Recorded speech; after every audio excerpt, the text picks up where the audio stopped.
ప్రతిదీ నీతోనే నీతోనే బ్రతుకంతా మాది. నీకు మీ పెద్దన్నంటేనే ఎక్కువ ఇష్టమా? ఇష్టం అంటే రెస్పెక్ట్. నీతోనే నీతోనే నేనేం చేశాను శేఖర్ అన్న, అది ఎంత టెన్షన్ అవుతుందా?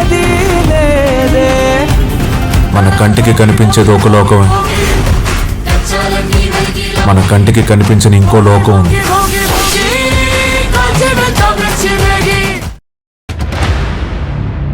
ఇంట్లో ఇప్పుడుంది భవానీ కాదు. ఫామ్ హౌస్ లో నిన్ను చంపేయడానికి ట్రై చేశాడు కదా మంత్రగాడు. మన భవానీ దేహంని చేరి ఇవన్నీ చేస్తున్నాడు. నాకింకా ఎందుకు ఈ భూమి మీద బ్రతకాలి అని అనిపిస్తుంది. నాకు అదే అనిపిస్తుందమ్మా. నీలాంటి వాళ్ళు ఈ భూమి మీద ఉండకూడదు. భైరవి రాత్రి 8 గంటలకు.